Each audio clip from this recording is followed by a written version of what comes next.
Meus irmãos e minhas irmãs, paz e bem.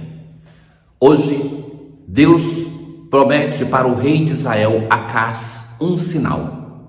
E esse sinal de uma virgem que vai dar à luz, que vai conceber, nós vemos plenamente realizado no Evangelho de hoje, quando Deus promete para a Virgem Maria que ela vai ter nela a ação do Espírito Santo e ela, permanecendo virgem, vai conceber e dar à luz ao Salvador da humanidade. Ouçamos. Na antífona de hoje, um ramo brotará da raiz de Jessé, a glória do Senhor encherá a terra inteira, e toda criatura verá a salvação de Deus. Na primeira leitura de hoje, nós temos aquela situação de Acás, rei de Israel. O que aconteceu nesse momento? Acás é um soberano frágil, alguém que, diante da ameaça da Assíria, ele vai querer se curvar diante do governo do grande império, porque ele não acredita na palavra de Deus que tinha garantido que a dinastia de Davi não iria se acabar. E assim ele vai e faz uma aliança. Mas antes disso, ele é capaz de oferecer o seu próprio filho em sacrifício, coisa que era abominável em Israel, mas que era desejável nas religiões dos povos pagãos. Diante disso, o profeta já tinha ido para conversar com ele, para dizer: não faça acordos humanos, confia na palavra de Deus. O Senhor prometeu ao teu pai, o rei Davi, de que manteria a sua descendência. O rei não confia e, diante do que está acontecendo, ele prefere depositar a sua confiança no reino dessa terra e abandonar a fé no Deus de Israel. Nesse último encontro, o profeta chega e vai dizer assim: vai ouvir do Senhor, que manda ele ir dizer a Acás: pede ao Senhor teu Deus que te faça ver um sinal. O rei vai dizer: não pedirei, não tentarei o Senhor. Mas é porque ele não quer tentar? Não, ele não quer saber qual a vontade do Senhor, porque ele tem uma decisão pronta. E o profeta vai dizer: pois bem, o próprio Senhor vos dará um sinal. Eis que uma virgem conceberá e dará à luz um filho, e lhe porá o nome de Emanuel. A palavra aqui traduzida por virgem, assim foi usada essa tradução no Evangelho de Mateus, mas que é também possível, porque é a mesma palavra para dizer jovem. Então, o que vai acontecer? Nós cristãos lemos, porque assim fez o evangelista Mateus, que essa profecia se realiza em Jesus, séculos depois. Mas concretamente, Isaías anuncia que a rainha vai ter um novo filho. E vai nascer um filho que vai ser um rei bom, um rei santo, Ezequias, o filho de Acás. Um rei no qual Isaías depositou todas as suas expectativas. Ficou frustrado, foi um homem bom, mas não à altura do Deus conosco que se esperava. Ou seja, não se esperava o nascimento de um ídolo, mas sim de alguém que fosse coerente com a vontade de Deus.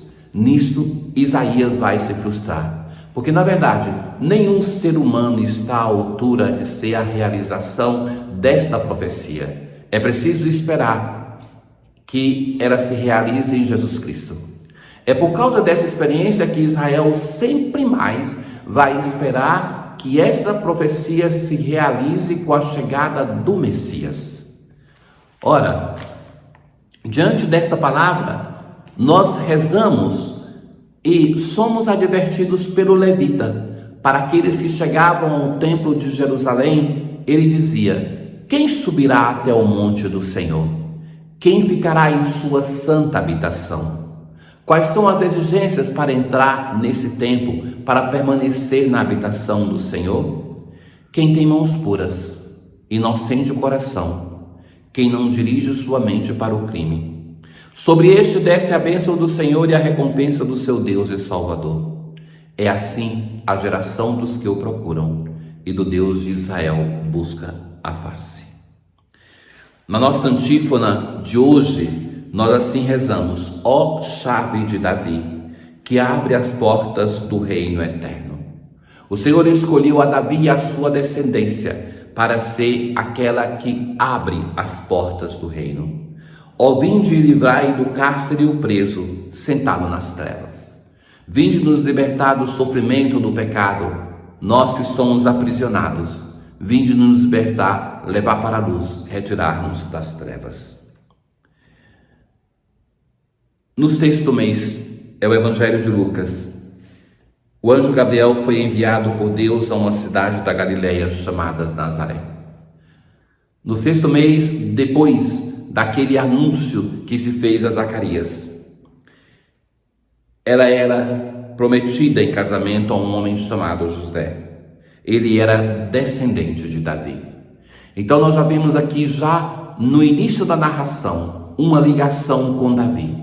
Tantas vezes nós ouvimos no tempo do Advento essa promessa que o Senhor fez a Davi. E agora então José é ligado a este rei para dizer que é ele que é aquele escolhido pelo Senhor para passar a descendência davídica para o Salvador. E o nome da Virgem era Maria. O anjo vai dizer: alegra-te. Nós já ouvimos muitas vezes no tempo do Advento essa expressão do profeta, dirigida à cidade de Jerusalém: alegra-te. Maria é comparada com aquela Jerusalém que tem em si o Salvador. Maria é chamada a se alegrar, a sair da sua tristeza possível para se alegrar no Senhor. Quando Deus chama os seus vocacionados na palavra de Deus, muitas vezes Ele muda o nome da pessoa para conferir a essa pessoa uma vocação. Quando Maria é saudada, ela é chamada de cheia de graça. O seu nome é mudado. Ela é a cheia de graça. É aquela aonde Deus, através da sua graça, pôde fazer tudo aquilo que é possível. Ela é a Imaculada Conceição, a toda santa Mãe de Deus. Maria é chamada para ser mãe do Filho de Deus, e esse Filho é assim apresentado: ele será grande, será chamado Filho do Altíssimo, e o Senhor Deus lhe dará o trono de seu pai Davi. Esse filho de Maria é apresentado como descendente, filho de Davi, ou seja, é a realização da profecia messiânica, aquilo que Deus tinha prometido ao rei Davi e que vai sempre se repetir no Antigo Testamento, de que da casa de Davi surgiria o Salvador. Esse menino que vai nascer é apresentado como o Salvador, como o Messias esperado. Ele reinará para sempre sobre os descendentes de Jacó, e o seu reino não terá fim. Diante da pergunta de Maria, como vai acontecer isso, ele vai responder, o anjo: o Espírito virá sobre ti, e o poder do Altíssimo te cobrirá com sua sombra. A ação do Espírito e o poder do Altíssimo. Ao longo do Antigo Testamento, quando se fala da sombra do Altíssimo, é para falar que o Altíssimo, o Senhor, está sobre alguém.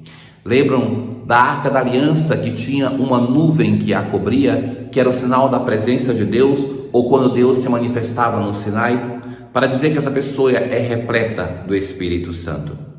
E dá um sinal: Isabel, tua parenta, concebeu, aquela que é estéril, aquela que é anciã, porque para Deus nada é impossível. Maria, chamada para ser mãe, se apresenta como serva. Eis aqui a serva do Senhor, faça-se em mim segundo a tua palavra. E o anjo retirou-se. O anjo se retira. Agora é Maria aquela que é responsável para levar adiante, como grande protagonista, a história da salvação. Não apenas como anjo, mas como a serva, como a mãe de Deus.